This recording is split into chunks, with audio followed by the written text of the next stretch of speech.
And it's 3 o'clock. So, All right, give me a minute. Okay, well, welcome everybody. I'm David Bentz, instructional designer at Instructional Design Services. This is our second Teaching Learning Technology Roundtable, also co-sponsored by the IFX office. So today we're going to have Ron Eastman, our Canvas administrator, talk about Canvas. The title of the session is Everything You Wanted to Know About Canvas, but We're Afraid to Ask. So take it away. all right. Thank you, everyone, for coming today. I'm also joined by Sydney Beatty, who is our other online course administrator. So she is acting as our Vanna today, and I may pass it off, and she might turn over to be Pat Sajak at the end. We'll see.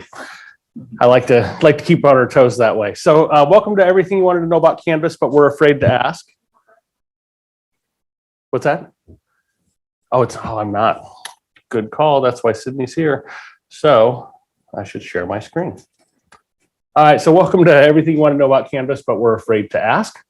And it's got the wrong date, so just ignore that. So our agenda today, what we're going to talk about is several things about Canvas. So we'll talk about what is the timeline of a course, what can or should I change in course settings, what is the best way to share a syllabus, how do I view student participation, what is this files area for, if I delete something on accident, is all lost, how do I do extra credit, how do I do late penalties in Canvas, and what do I do for incompletes, and then hopefully at the end we've got a little bit of time for some Q&A. So we'll start with timeline of a course. So just speaking high-level overview here, and we'll look at a course, the settings of a course as well. So timeline of a course, term start minus 30 days is when IDS launches course shells for Canvas. A lot of people are very concerned in the time leading up to a term beginning, thinking, I need my course shell right now. I need it now because I need to start working on it. And the great thing is you don't need to wait for that actual official course shell to appear to do that. Right on your dashboard, you're probably all familiar with the Start a New Course button. I like to refer to that as a Start a Sandbox button. So if you use that Start a New Course button, you can actually create a course, you can import contents into it, you can do all of your stuff you want to do for the term, like set due dates, etc., availability dates of assignments. And then when you actually do get that term course, which officially is put out 30 days prior, you can import those contents and all those changes and customizations into it. So you don't have to wait for your term course to start work on it. Participation in the course for students begins on the term start date. And that's for the online modality. The term start date is when they get access to the course. By default, they do not get access to the course prior to the start date. On campus, remote, and hybrid have the first day of course meeting as the course start date in the settings. Participation in the course for students ends on the term end date for online and on the last day of the meeting for on-campus, remote, hybrid, and other modalities. So a lot of people are concerned about that and want to extend their course beyond those dates, and you're welcome to. You actually have the ability to do that, and we'll take a look in the course settings on how we can do that. But the end of term, after the term is over, really only teachers should have access to the course at that point, and they do. They have access to all their past courses, but the students really shouldn't unless we're actually doing an incomplete, and we'll talk about how to do that. So let's move over to our wonderful, and I hate it when things are in the way, our wonderful course here. We've got a test course just set up already. This is set up to be a 2022 fall course, so the current term we're in. And we have our course dates right down here. We're set for course participation. This is where the real magic starts to happen. By default, all courses are launched with a participation listed as course, but you can see we have a toggle here. We could switch to term, which would make it follow the term dates. Don't. We leave it as course. It's the best way to do it. But leaving it as course, it has those course dates that are officially in the course start date and end dates that come on the student schedule in the registration systems. Everything will match with what this is. But an instructor can change this date if they want to. So this course was set to start September 6th at 12 a.m. If an instructor wanted to provide a little bit of early access to that course, they could make an adjustment to this and maybe put it at September 5th. by the same token, for the end date, this course is set to end on November 21st. If you decide, you know what, my grades are due on the 24th, I want to give them till, 8 p.m. on the 23rd. You don't want them working all the way till the time you have to put in the grades, because then you don't have time to grade things. But you could make that change here and then scroll down and update your course details. That's for participation though, but we notice we have a couple other settings down here about restricting students from viewing the course before the course start date and restricting students from viewing the course after the course end date. Those are also kind of important settings, and they're settings that are important for a different reason. You might want to allow a student to view a course before or after a term. That might be something you're open to, especially when you have courses that go, in a linear fashion, where one course essentially leads to the materials of another, and you might want that prior course to be able to be a reference for your student for looking back to see the prior work that they did. So you can leave that open. By default, these are checked off when the course is launched. If you want to let them view it, just come in and uncheck either or both, and you can then update your course details to allow them to view before or after the term. There's downsides to letting people view before and after the term. I think you're much more likely to have your materials end up on a site like Course Hero, where your tests and things are shared with other students and the results. If you leave it open, the longer you leave it open, the more chance things like that will happen. But you can kind of control those things as well in test settings. Maybe make your test results not be viewable after the test has a certain time period, or maybe you only let them view the results once. Those kinds of things will help the security of your tests to keep them from being viewable. But those are about view. These are about participation. So keep those things in mind as you're making changes. So back to the PowerPoint. So again, just another slide that's talking about the same thing. I forgot I had this slide here. So we've got it set. We can make those changes here and let them view things if we want to let them view before or after the course. Those are changes you're welcome to make. Any questions about those dates in the course? Okay. All right, I'm going to go back to my agenda slide. It's nice to be able to view it. So what can or should I change in course settings? So we talked about those view changes. Those are common changes that people might make to a course, is letting someone view or view a course before or after a term. Again, these do not affect participation. They're just allowing them to view the materials. They can't go in and take a test, submit an assignment, et cetera, because nothing's worse than 6 months after a course ends, all of a sudden you get a notification that someone just submitted a paper and they maybe expect you to grade it.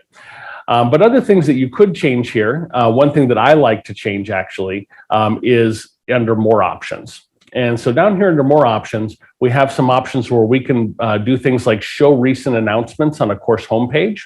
And I have that checked off, and it's set to show my most recent 3 announcements. I only have 1 announcement here, but it actually shows that on the top of the homepage, regardless of what I've chosen to be my homepage. If I had modules set as my homepage, I would still see that announcement there.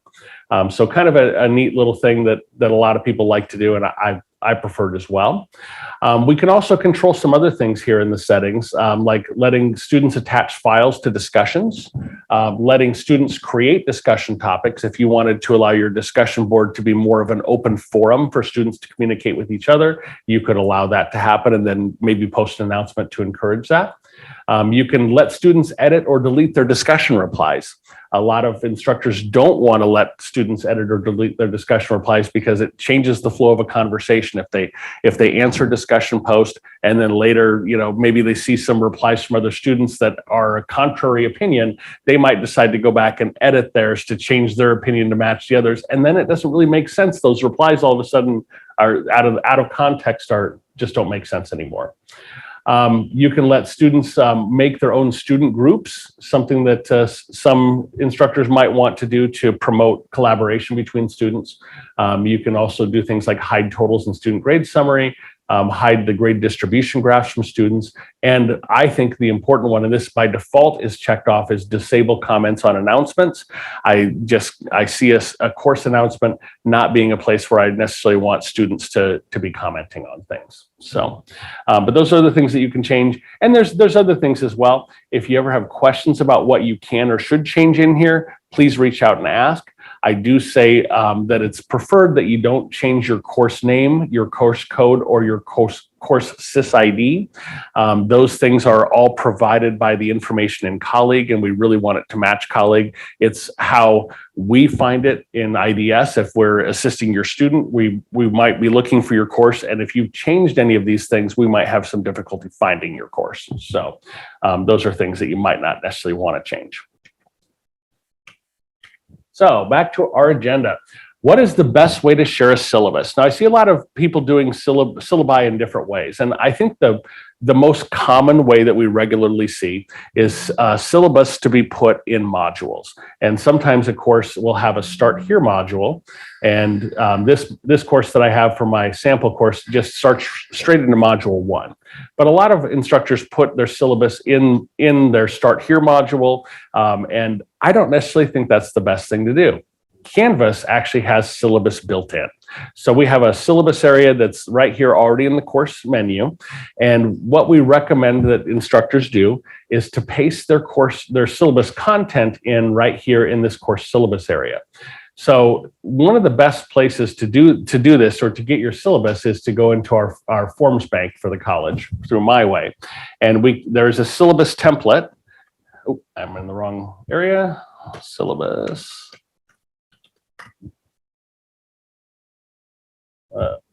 Where is it? Am I spelling it wrong?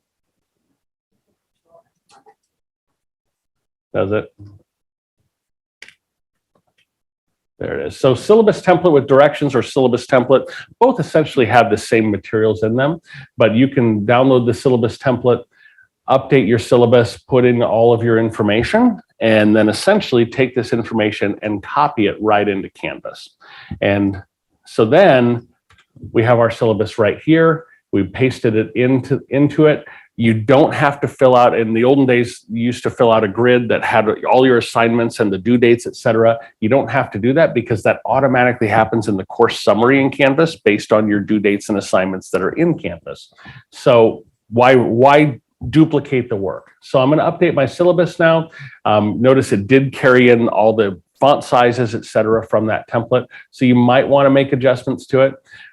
What are the benefits of doing it this way? Because I will say that even though this syllabus area exists and a lot of instructors use it, I still see a lot of them putting in a document, like a Word document or a PDF, instead of actually pasting in the contents. So I always, when I see that, I generally reach out to that instructor and say, I want you to consider for a moment who your typical student is. A lot of them don't necessarily have a computer that they're regularly using. They're using a phone device for the most part. And when they're looking at their syllabus, it's most likely that they're probably going to try to look at it on their phone. If you put a Word document, they need to have Microsoft Word or something equivalent to be able to read that document. But if you paste the contents in here, it is something they can view right here in the Canvas page, in the Canvas app, or through a browser. They don't have to have any additional software to view it. So make it easy on them, make it easy on you. Just paste the contents in here and they will have access to it. So since I did talk about, I'm going to add something into the agenda that I kind of maybe thought about just now as we're talking about it, because I didn't have any course due dates here. As you probably know, you can put your due dates in your assignments as you create your assignments, and you can go in there and add your due dates, add availability dates if you want to restrict when the assignment can be viewed. But you can also do this in bulk. So I'm going to go into the assignments area and just show you a little known area of assignments.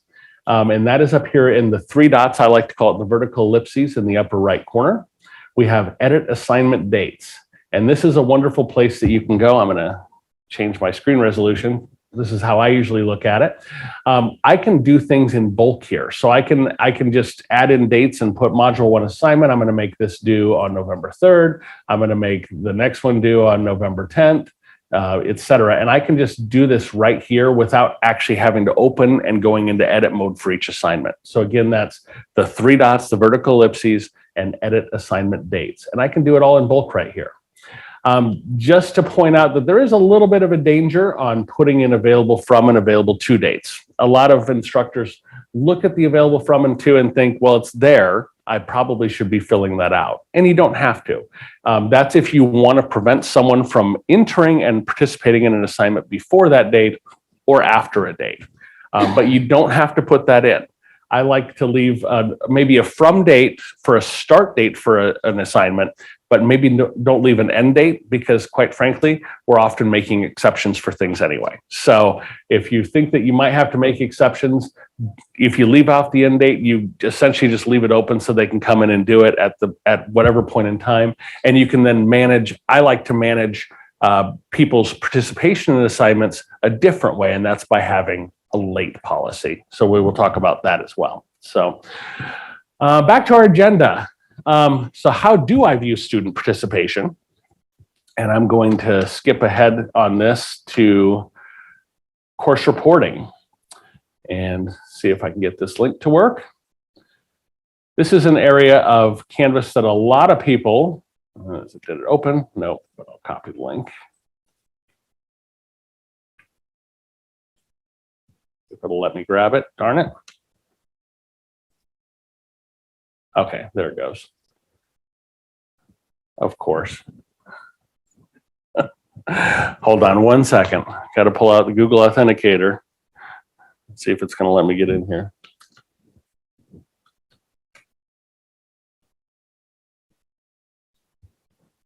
Because it opened in a different browser. So, okay. So this is the new analytics area of Canvas. So you probably have noticed this in your course menu. This is an area that has a lot of information on student participation. So we're here for course grade right here. This is showing the whole course, all students in this course. This is actually a real live course from last spring. So please, I'll try to avoid anything that has student names in it. So, so this shows what the overall grade is in the course for each, after each point of each assignment here, and we can see the grade moving around. So this is a great place to look at participation or other items for your course. Weekly online activity is a cool area that shows page views, and it's noticed that it's showing page views that are very recent. That's after the course ended. So I'm going to scroll back because it keeps that calendar going over time. But we can see how many page views per or average page views per week that the students in this course had. So for example, this was 152.8 page views for the week of March 13th, 917 total page views for this class, and it's a class of about 6 or 7, I think we're in it. Yeah, so page view is any page in the course. So I'm going to pop open modules real quick, and we'll just show what a page actually is. And you can always tell a page by an icon. So we notice here the module 1 overview has a page icon on it, versus the assignment icon has the pencil because that indicates the interactiveness of it. Our discussions, this is good everything you wanted to know about Canvas, but we're afraid to ask questions. Our discussion posts always have the talk bubbles. We also have attachments or files have the paperclip icon. There's a few other icons too. I'll scroll down, you'll see the rocket ship is for our quizzes or exams. Quizzes and exams are both share the rocket ship. And I think that's all that I'm going to find in this course. Yeah. You can also tell, just to distinguish the difference, the colored in rocket ship is new quiz. So that's new quizzes in Canvas versus classic quizzes in Canvas. So I did design that one using new quizzes versus classic quizzes for my midterm and my final. But a page view is just hitting a page. It doesn't indicate did they read it. It just gives me the number of times that someone clicked onto that page to essentially to view it. I'm going to go ahead. This one, so it doesn't tell you, or doesn't tell you which. It actually does. If I break it down a little further, I'm a little worried because we're recording this. Naomi's not here, and I'm going to click into it anyway. We're going to do this, and maybe Naomi can edit this out before put it on YouTube if it shows any student information. So I'm gonna don't do it. Don't you follow your. Okay, I'm going to do it. Okay, it does give names. So I thought it was. So it shows. So I can break down by students here, and we can see how many page views and participations each student has. And hopefully we can get this kind of grayed out for the recording. Good. Show them how to get to it through people also. Yeah, I could definitely show that. So while we're here though, we'll look, we've got page views and participations. So participations are interactions in Canvas. So they were doing a discussion board post. They submitted an assignment, things like that can be a participation. And you can see here that I did have on this particular, because this is just for a week. So March 20th through 27th, Jessica had 79 page views, 4 participations.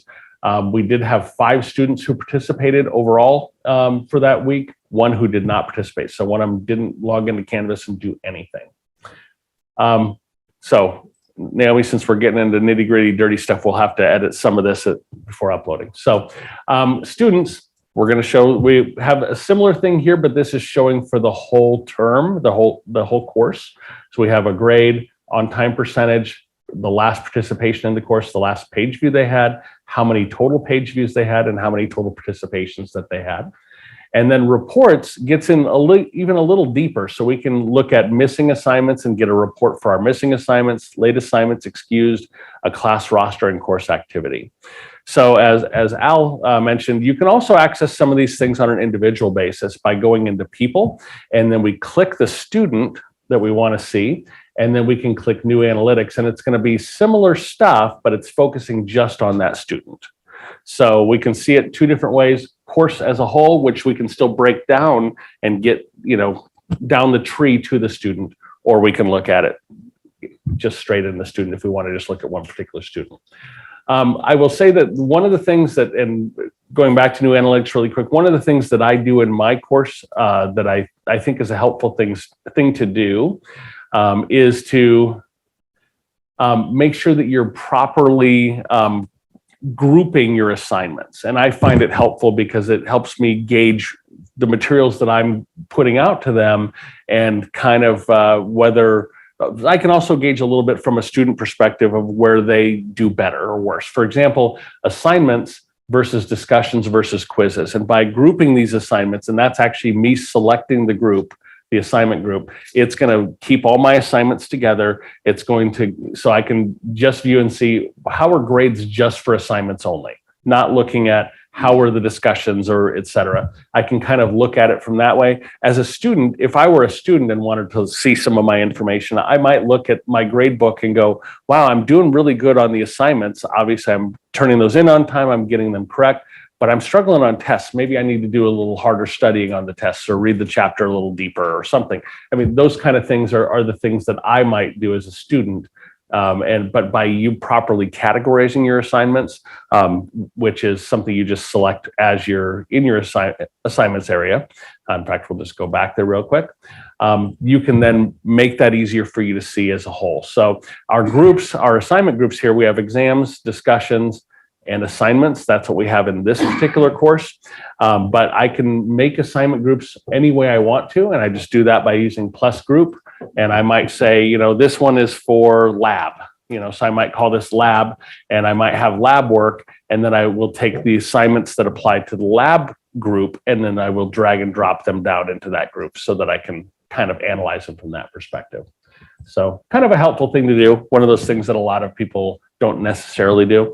And I also do recommend cleaning up your assignment groups. If you've done imports from Blackboard, for example, or from other courses, you might have an assignment group called imported assignments, which then I would move those out of there into another group and delete the group that you're not using. So any questions about that at all? You show them the 3 dots over on people. The 3 dots on people. Okay, go to people. Yep. Pick a student, and the 3 dot, right there. Yep. And you can do analytics to see exactly what time what it is. So that actually gets us to the same place that clicking their name and doing the There's flyout. one more. Okay. I can't see it from here. User details kind of gives us Yes, their page. access report. Oh, access Yeah. report. Second up the top. Yep. So when we go into user details, we do get their access report, which actually shows the items they've clicked on.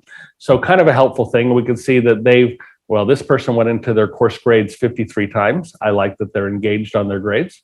So it does show different, like how many times they may have viewed a particular image even. So it's this image right here, the info 2640 actually appears on my course homepage. So that number should line up with the number of times they've been on the homepage. But it doesn't. It's noticed that it's a six different. So it's possible they left the page before the image loaded. So something to kind of keep in mind when you're seeing this. It's can only base itself on what it knows. Just another thing, kind of on the same token, because a lot of people look at the people area of Canvas and they look at the total activity, and they use that as a gauge for how much students are participating in a course. And I want you to consider the limits of the internet on actually tracking that information. So for example, if I'm in a course and I open up this assignment here, it knows that I went there, but it doesn't know when I left there. So if I go up here and type in Facebook and switch over to Facebook, it's not like it tracked that time that it ended. A lot of it's a guess, okay?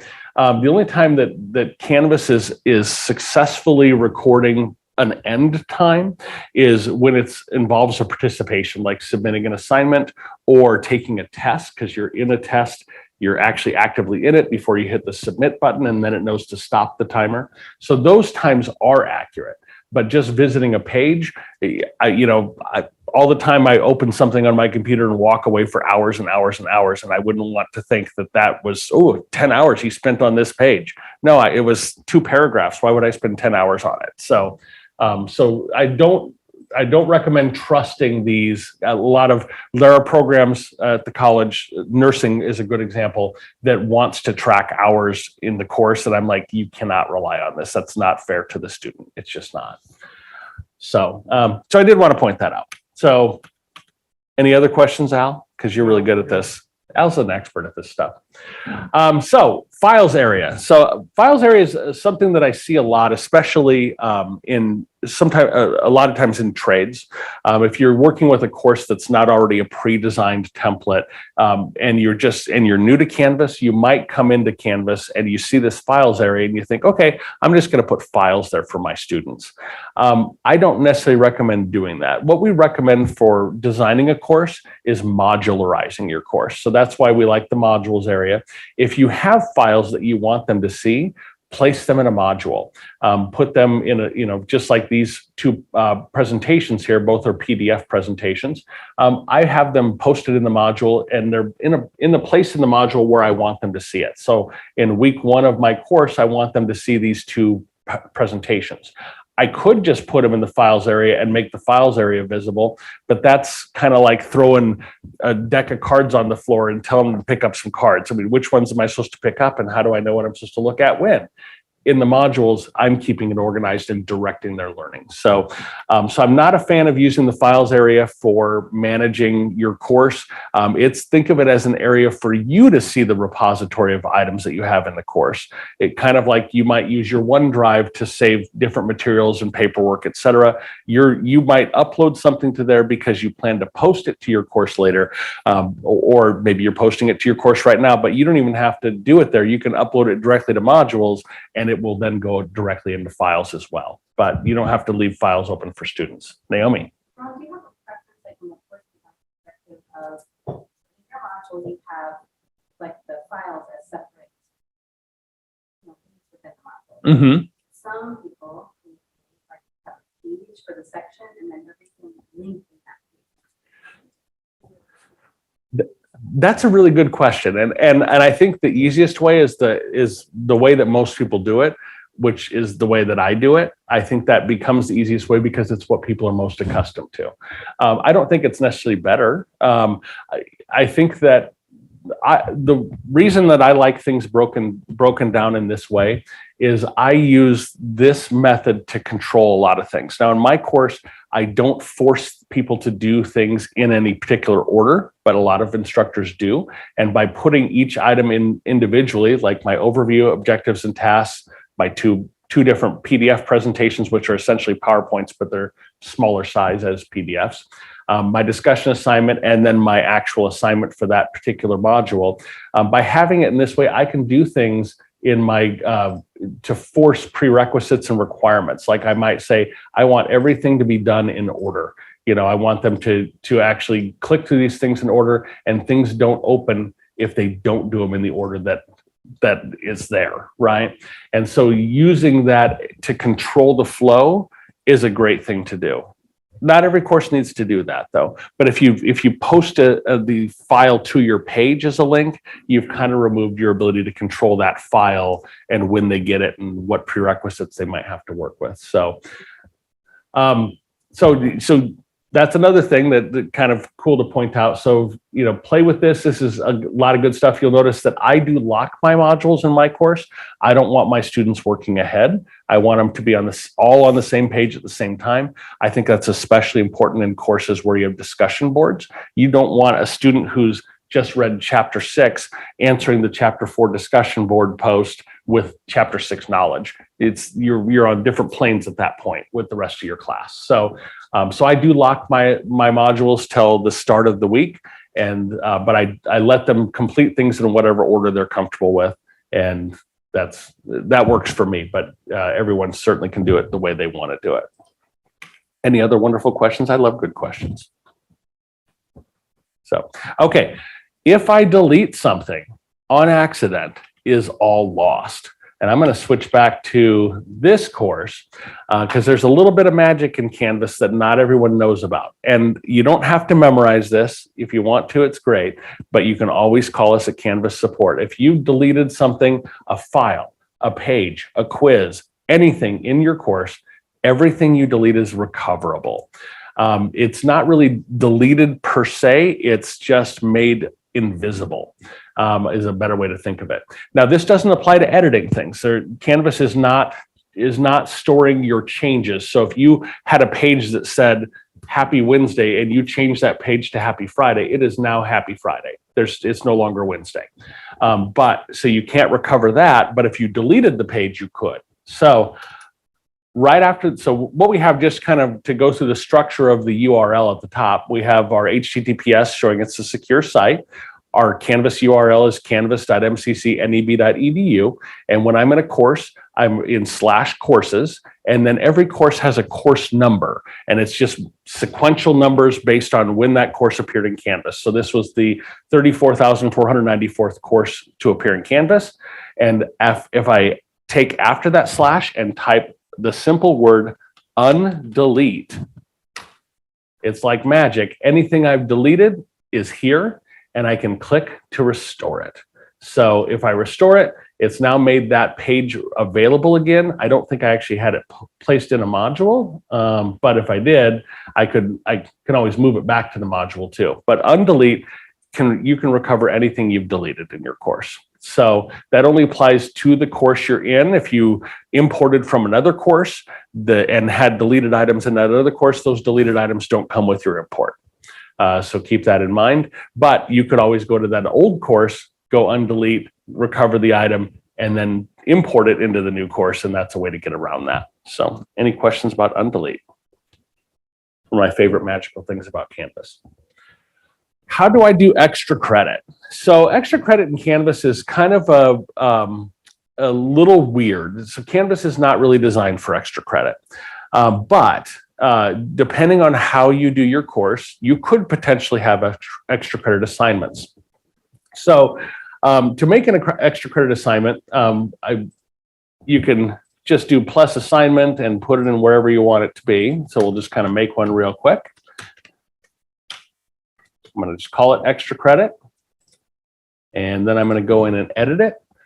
So what I'm going to do here is I'm going to make this, I can have them submit something or I can have them submit nothing. By default, this is a no submission assignment, but we'll make this an online submission and say that they're submitting a Word document with their favorite things about this class. If I leave this at 0 points and then give them a positive point value for it when I grade it, we'll just do text entry and file uploads. So if I do this, when I go into the grade book, I can actually manually put in a grade, and that counts as positive points above the 0 points. It doesn't have any 0 points possible, but maybe I gave them 10 points for their submission, and that's how I would do extra credit. So I'm often asked, how can I do extra credit for a quiz? Because quizzes are different. When you do a quiz, you're actually assigning your points per question. So you really can't do an extra credit quiz in your course, but there's a workaround. There's a workaround for anything. So if I was doing an extra credit quiz, I would make my quiz, and I would make my quiz be a non-graded quiz because I don't want it to count as points possible. So when I do that, we'll just go in here real quick, and I'll, in the details, I'm going to make this be a graded quiz. I'm going to switch it to a practice quiz. That's just making it so it doesn't have a point value that counts for students. Those students may see the point value, and you will see the point value in your grade book, but it won't count towards the final grade for the student. So now that I've done that, I'm going to create an extra assignment like this, and I'll just call this extra credit quiz. And this is where I'm going to enter in the points for it. So it's going to kind of be a two-parter where they'll complete that quiz as a practice quiz. Then I will manually transfer the points for that quiz into this extra credit, which has a 0 points possible, but could have a positive points earned. And that's my way of working around a quiz. It's a little workaround, it's a little hacky. It's the only way to do it in Canvas. Any questions about that? No, good. Okay. So how do I do late penalties in Canvas? Now, this is something that we get questions about every once in a while. Usually when we're asked this question in Canvas support, we're asked in a way where they're trying to get Canvas to conform to the late policy they already have in a syllabus. And Canvas is pretty limited on what we can do for late policies, but we're going to go into the grades area. And we notice in the grades area, we have a gear icon in the upper right corner. And this is gives us our gradebook settings. Here's where we can do late policies, and we can also do automatic grading when things aren't submitted. So right here, I can say automatically apply grade for missing submissions. And I can check that off. And I'm going to change this instead of 100%. Why would I give them 100% on something that's missing? I'm going to give them 0. So that's going to automatically enter a 0 if they haven't submitted by the due date. One of the great reasons to do this doesn't mean it's not overridable. They could then still turn in that assignment, and then even if it's a quiz, for example, that they went past the due date, they could go and take the quiz, and that 0 will be replaced by whatever they scored on the quiz. But I will tell you, if you do this in your course, people start turning things in on time because seeing that 0 in the grade book, that's a poke. They go, oh my gosh, I didn't do that. If you don't do that, they start falling behind. I like to set a grade policy like this. I can also set a late policy here, so I can apply a deduction for late submissions. I'm pretty limited on what I can do. I can do a deduction of a percentage, and I can do it based on day or hour. So if I have, Friday night at 6 p.m. is my due date, I can set it for every day that it's late, subtract 10%. Or I could go every hour that it's late, subtract 2%. And that's essentially what I'm going to do. And I can even set a lowest possible grade. Like I could say, well, I don't really want them to get a 0 by being, if I did 20% per day, I don't want them to be a 0 after 5 days. I could make and say, well, let's just say 50% is the lowest that I would take them based on the late policy. So you've got a little bit of leeway here on what you're applying and how often, but a lot of instructors want to do things based on points and say, well, I want it to be, 5-point deduction per day. Well, you can't do it by individual assignment. It's doing it for all your assignments at once. And so but if you change your syllabus to reflect what you've done in Canvas, it's totally fine to do a gradebook policy that fits within these parameters. So this here, I would probably do something like a 10% per day deduction. I might go 50% lowest possible grade, and I'll apply those settings. And now anything that's turned in after my due date is going to automatically have those parameters applied to it. So I instantly get a 0 if it's not turned in, and if it's late, they get the 10% off for each day that they're late. That's overridable. It is. You can manually go into the grade book. You can manually type in a different number right over the number in the grade book grid. So I can come in here. It might say 72, and I might go, you know what, I'm giving them 80. So you can always manually override that. If it were a quiz, I might actually use fudge points instead of overriding it, but you can do either way. So you go into speed grader though, it's probably for late if you want to forgive the, you know. Yeah, yep. And so you can change it. So they might have been late, and you might decide to excuse the late. And so you can go right here, click the pencil icon to change to excused, late, missing, etc. And some of you, just while we're here, I should point out that some people notice and don't know what it means when they see all the color coding on their gradebook in Canvas. If you're not understanding what those colors mean, we can go right up here and we can look at statuses, which gives us a grid, and we could even change the color coding. So late assignments right now appear by default as blue, and we might say, you know what, we want to make our late assignments appear a little different, or pick a different color. Whatever we want to do, we can make changes here. If you know the hex color code, if you don't, you Google hex color codes and you can find hex color codes and then paste them in and make them real bold colors if you want to. Just to point out on this statuses though, this is for the instructor. The students don't see this. They don't see this grid. They don't see other students' grades, anything like that. One thing they could see though is those grade distribution graphs, which is we kind of mentioned in settings earlier. They might, if there's more than 5 students in the class, they can see the distribution graphs to kind of compare their results to other students' results. And some instructors do like to turn that off. So it is on by default. Okay, what do I do for incompletes? And I'm going to skip ahead here. So for incompletes, we actually have a great process for that right in Canvas support, and we do it for you. Instead of just changing the course end date, which changes it for all of your students, not just for that single student who's getting the incomplete, if you email us which course, which student, and what is the deadline you're giving them to finish, that's the date and the time, because if you don't tell us the time, we're gonna assume you probably mean 11:59 p.m., but we're still probably gonna ask. But with that information, what we do is we essentially create a custom section that's just for that student and you as the instructor. And so you guys still get that course card on your dashboard until that deadline is hit.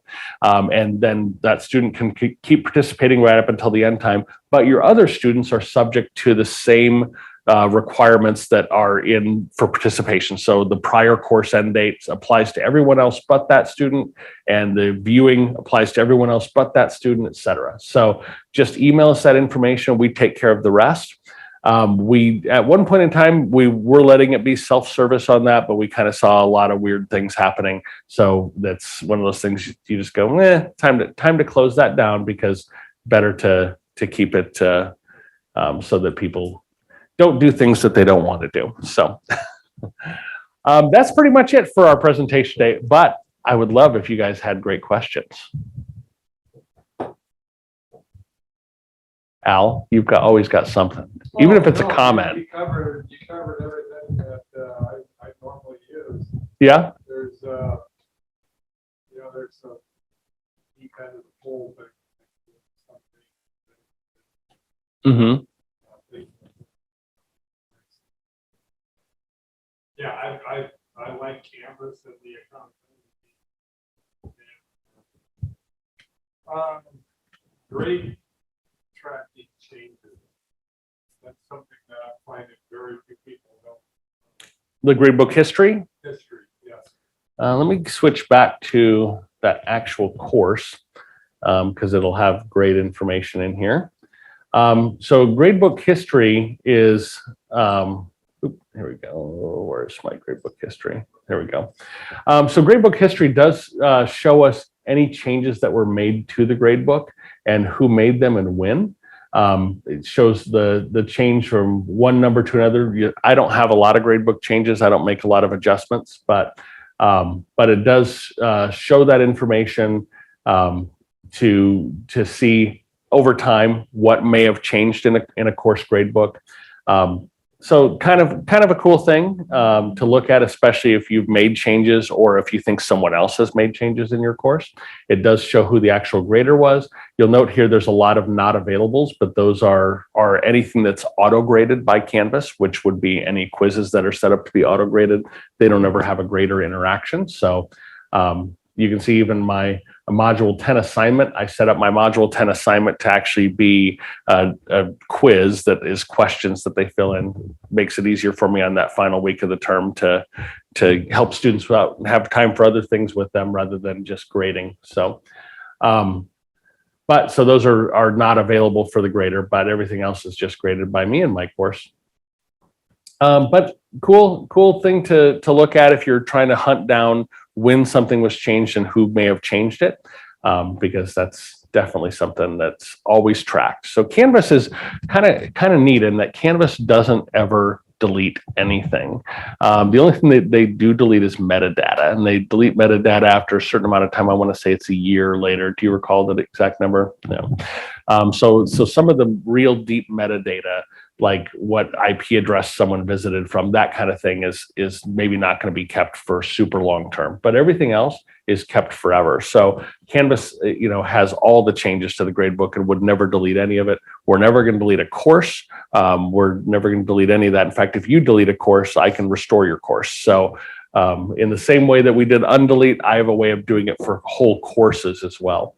So that's another thing that we see every once in a while. If you ever actually delete your course, don't be afraid to reach out.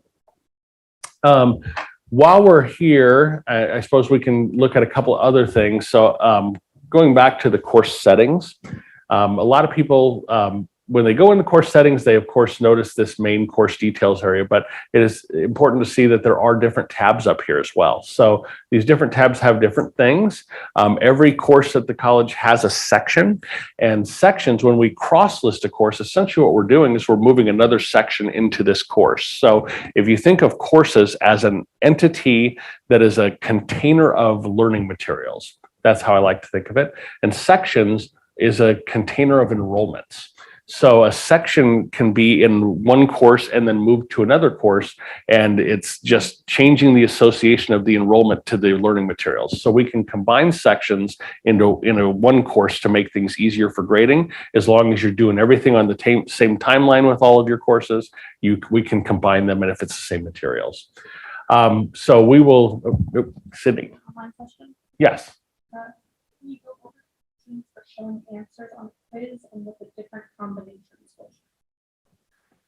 We're showing answers on a quiz and what the different combinations will show. Yeah, I can do that. So I'm going to pop through the rest of these settings real quick. Just navigation. If you haven't changed your course menu, this is what adjusts the side menu here. Anything that has the eyeball with the slash through it is students cannot see that.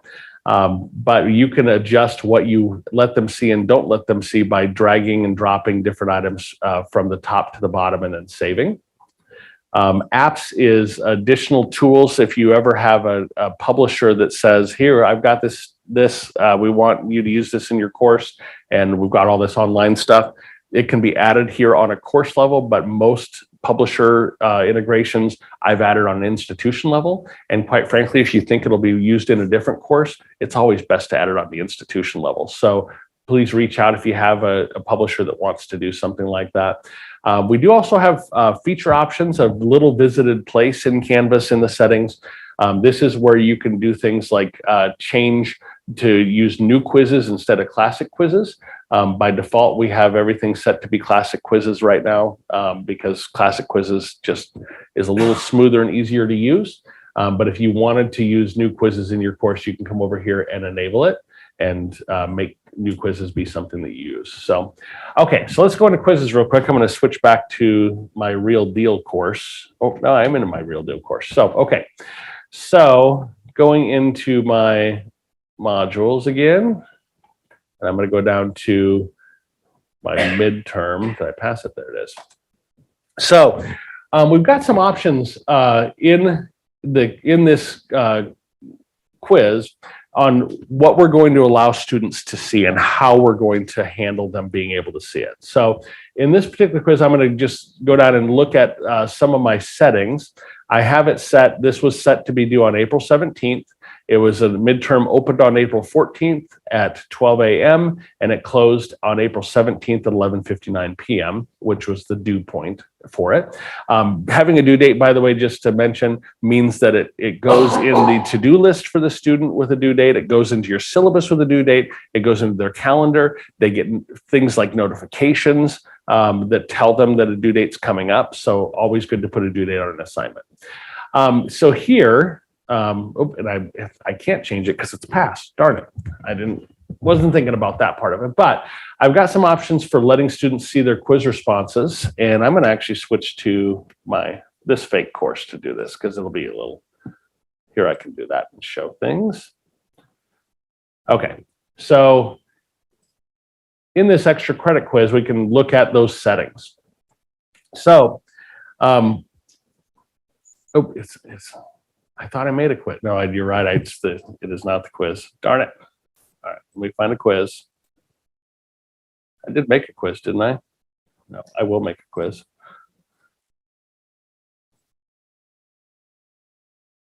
I made a quiz. We got a quiz. So we got one. Okay. So in my settings for this quiz, I've got several different choices here for how I let students interact with the quiz after the quiz is done. In fact, we'll just go through all the options starting from the top. So I've got my assignment group. I didn't change this away from assignments. I might put it as imported assignments, or if I had an assignment group for quizzes, I might move it to there. That'd be what made the most sense. I've got options such as shuffling my answers. So I'm giving them answers in a different order. Instead of having all the students seeing the order that I put them in. That way I could actually, when I write my quiz, I can always write it with the first one being the correct one when I'm viewing it, but shuffling the answers so they see it in a different order when they take it. I can put my time limit in here and maybe give them 60 minutes for this quiz. I can allow multiple attempts, and if I do, I can tell which score to keep and even limit how many of those multiple attempts I'm allowing them to have.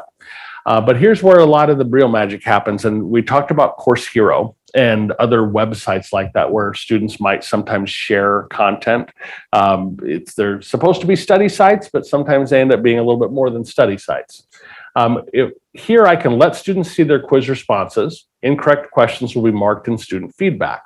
That's by default, that's turned on a quiz when I create it. But I can limit them to say only once after their attempt by checking off that button. I can also limit them by letting them see the correct answers. So in this case, they can see their quiz responses. I'm letting them see it unlimited times, or I can say only one time, but that's just seeing their responses. They're not seeing what the correct answer was. But I might want to let them see the correct answers, and I might want to limit when they can see the correct answers. So in this case, I'm going to say, I'm going to let them see the correct answers, but I'm not going to let them see the correct answers until, say, the next day after that quiz was due. Let's say this quiz has a due date of October 27th at midnight. I'm not going to let them see their answers until 12 a.m. on October 28th, so the very next day. And that way, I'm keeping them from seeing the answers and sharing them with each other anytime before then. Otherwise, they could all miss the same question, and this way they don't ever see what the correct answer is until everyone's taken it. I can also hide my correct answers and say, I'm only going to let them see the correct answers for 2 days. And once those 2 days are over, they don't get to see the correct answers anymore. Another thing I can do to restrict on quizzes, and this is something that I think is helpful, is just showing one question at a time instead of letting them see all the questions on one page. I can limit it to one question at a time, and I can stop them from backtracking by doing lock questions after answering.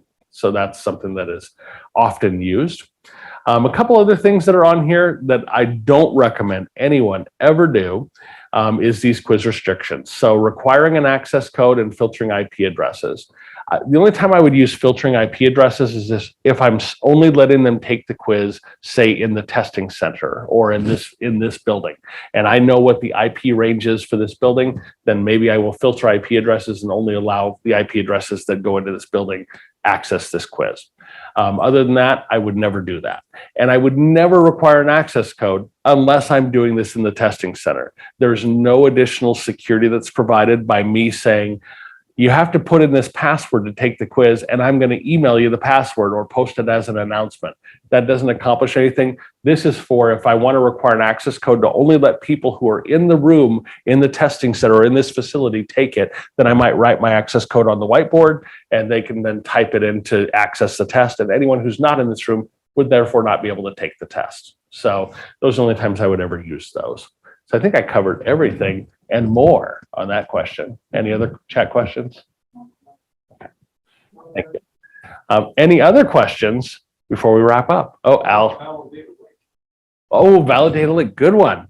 So one of the great things in settings on the sidebar here, we notice that we have a lot of choices here, share to commons, course statistics, etc. But validate links in content is a really cool tool.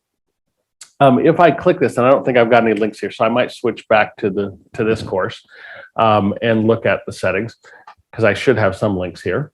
Validate links in content is Canvas has a course link validator tool. What it essentially does is any link that's in your course that goes external to Canvas, such as a link to a website or a link to your publisher materials, whatever, this is going to check all those links.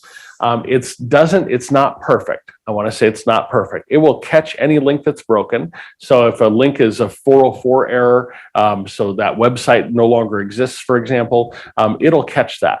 It'll also catch things that maybe you don't want it to catch. Like, for example, if I had a link that went to My Way, it's going to catch that link to My Way as being invalid because it's not logging into My Way. My Way is a password and login protected site, so that will essentially fail. And we can see we will get some of that here in our results. So it's found 14 broken links. My course syllabus has a link for MCC learning initiatives, and that is an external resource that was unreachable. Let's open it in a new tab and see what happens. Yep, and it actually is a dead link on our website. So that's one I should go into my syllabus and make a change on that. Here, I've got a link to another course that it says may not be accessible by the students in this course. So anytime you have material that's in a different course, the only people who can view that material are people who are enrolled in that course. So a student who's in that course or a teacher in that course can view the material, but if I'm teaching, now fall info 2640, and I point to my spring course, materials that are in my spring course, my fall students aren't enrolled in the spring course, so they don't get to see it. They can't see that. Even if I used an image from that course and posted that on a page here, that would be a broken link for them. It's an image that they don't have permissions to view by virtue of not being enrolled in that other class. However, excuse me, it's not always correct. So this may not be accessible, not telling you for sure it's not accessible. This is the Student Introduction to Canvas, which is a public course that they can get off their help flyout here. So that actually is a valid link. It's not actually broken. It's just telling you it may not be accessible because it is a different course in Canvas. Other links here, I don't think there's much other. I mean, we've got our here's a couple more of the Student Introduction to Canvas, set up your notifications. Those are all in that same Student Introduction to Canvas course where we're seeing those homepage things. And then we have some external links like the MCC bookstores link is a valid link, but a lot of things are, password protected. You have to log in to access, to buy books, etc. So some things may come up that are actually valid, and the best way to know is to check it, to hit the link and find out. But I definitely do recommend at least periodically. I don't even do it every term to verify all my links, but it is a good idea sometimes to check. So things change, things move. So one last quick one. this is for the novice users, and the feature that I like quite a bit. Can you show, a lot of times they like to develop their assignments, and, you know, they want to go back and they want to set due dates. Mhm. You show the screen that allows you to edit all of the due dates. Yep. We did do that earlier, but I'm going to go back and I'll show you one, because one thing I didn't do when we were in there is talk about the bulk due date editing. I kind of showed it as a grid format. So the grid format is a great way to do it, but I can also edit things in bulk, what we call a batch edit. So I can select all of my assignments. So let's say that I have imported the content from this course, which is my spring course, into fall. Because we know that a year is 365 days long, it's probably going to be an adjustment of about 180 days or 183 days roughly between spring and fall. Now, it's not, see, sometimes you have to play with this to test it, but I can do a batch edit here. So I selected everything. So let's pretend that I've already imported this content into my fall course. And I'm going to do batch edit, and I'm going to shift my days by 183, and it will then adjust my due dates by plus 183 days.